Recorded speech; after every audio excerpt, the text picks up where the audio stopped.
Mahkamah putuskan Naimah bayar 313 juta ringgit kepada LHDN.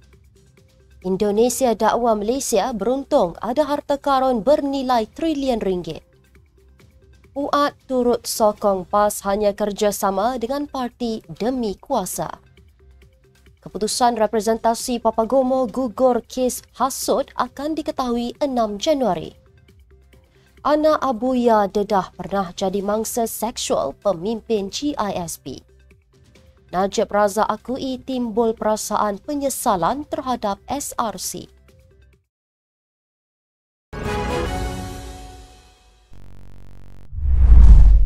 Bismillahirrahmanirrahim. Assalamualaikum dan salam Malaysia Madani. Bersama saya Mirakilah dalam Netstep News edisi Extra.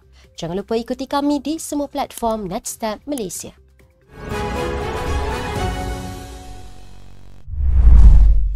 Mahkamah Tinggi Shah Alam menolak permohonan membatalkan notis Lembaga Hasil Dalam Negeri LHDN oleh Tuan Puan Naimah Khalid yang telah menuntut isteri Tun Naim Zainuddin itu membayar tunggakan cukai sebanyak 313 juta ringgit. Hakim Mahkamah Tinggi Dr. Shahnaz Sulaiman menolak semakan kehakiman dikemukakan oleh Naimah mengikut Seksyen 106(3) Akta Cukai Pendapatan 1967, Akta 53 yang menetapkan semua cukai yang dinilai perlu dibayar pada tarikh yang ditetapkan. Ini termasuklah sama ada permohonan sedang menunggu rayuan di hadapan Pesuruhjaya Khas Cukai Pendapatan atau tidak.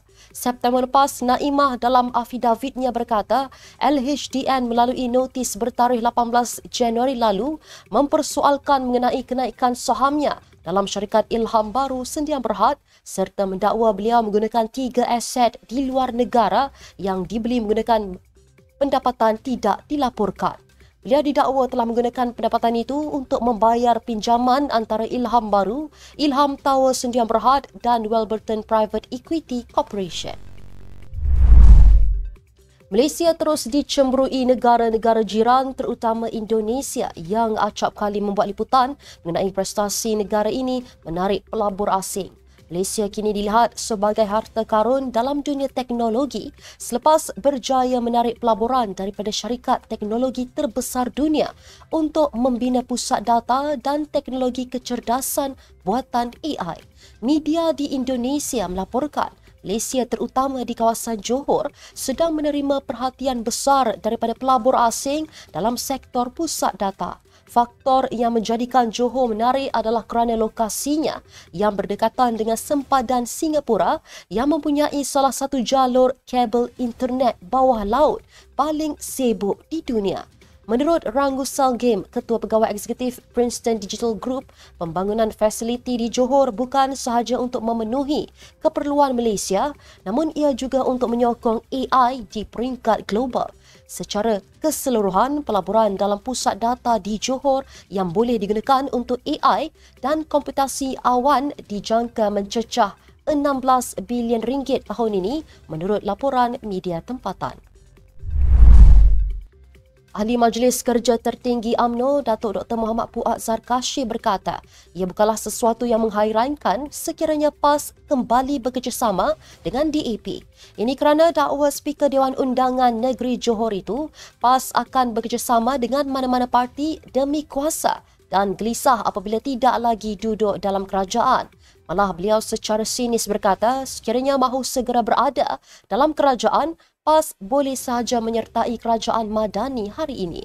Tambahnya, UMNO juga tidak akan membantah sekiranya PAS mahu menyertai kerajaan Madani, malah ia juga tidak akan mendatangkan kudis kepada UMNO. Beliau mengulas kenyataan veteran UMNO Kuli atau Tan Sri Tengku Razali Hamzah yang mendakwa PAS sentiasa mengambil peluang bekerjasama dengan mana-mana parti asalkan memberi keuntungan kepada parti itu.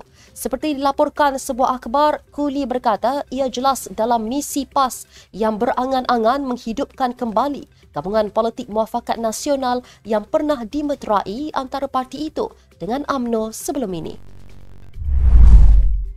Keputusan representasi dikemukakan bekas Exco Pemuda UMNO Wan Muhammad Azri Wan Deris atau lebih dikenali Papa Gomo bagi menggugurkan pertuduhan menghasut yang mendatangkan kebencian terhadap Yang di-Pertuan Agong Sultan Ibrahim akan diketahui 6 Januari depan.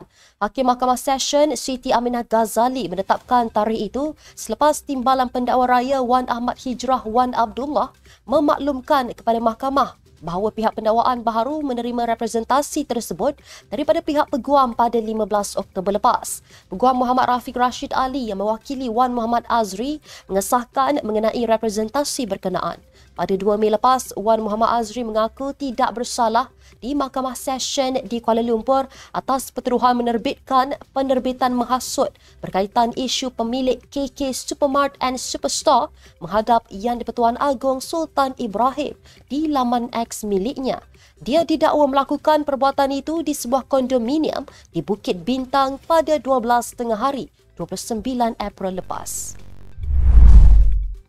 Anak kepada bekas pemimpin Al-Arkam Asy'ari Muhammad iaitu Ummu Atiyah tampil mendedahkan pernah menjadi mangsa keganasan serta serangan seksual oleh pemimpin GISP Holdings Sdn Bhd. Memetik laporan Malaysia kini, Ummu Atiyah 41 tahun mendakwa dia menjadi mangsa keganasan kepada salah seorang pemimpin GISPH. Katanya pemimpin GISPH itu ingin menjadikannya sebagai isteri keempat secara paksa dengan mendakwa arahan supaya mengahwininya datang daripada arwah bapanya dan Rasul. Ummu Atiyah mendakwa kejadian itu berlaku di Jordan apabila pemimpin itu menghantar mesej WhatsApp kepadanya untuk mengajak dia berkahwin sehingga memaksa dia melarikan diri ke rumah kawannya. Menurut Ummu, pemimpin berkenaan dan pengikutnya kemudian datang untuk mencarinya dan meminta dia menyerah diri. Dia juga diminta bersalam dengan pemimpin terbabit bagi tujuan pernikah. Selepas berkahwin dengan pemimpin GISPH itu, Ummu berkata mereka berpindah ke Turki. Bekas Perdana Menteri Najib Razak mendedahkan beliau dapat merasakan penyesalan berhubung operasi SRC International sehingga kerugian hampir 4 bilion ringgit akibat penyelewengan. Bagaimanapun, pada ketika itu, Najib yang juga adalah bekas Menteri Keuangan memaklumkan kepada Mahkamah Tinggi Kuala Lumpur bahawa dia tidak mempunyai sebarang pengetahuan atau maklumat mengenai perkara yang berlaku dalam syarikat pelaburan strategik negara itu yang di bawah Menteri Keuangan diperbadankan MUF. Najib yang juga bekas penasihat emeritus serta pemegang saham tunggal SRC ketika itu berkata demikian ketika menjawab soalan peguam SRC Kwan Wilson pada sesi pemeriksaan balas. Bekas ahli parlimen pekan itu juga tidak bersetuju dengan cadangan Wilson bahawa dia yang menyebabkan SRC International gagal dan menanggung kerugian 1.18 bilion US dollar.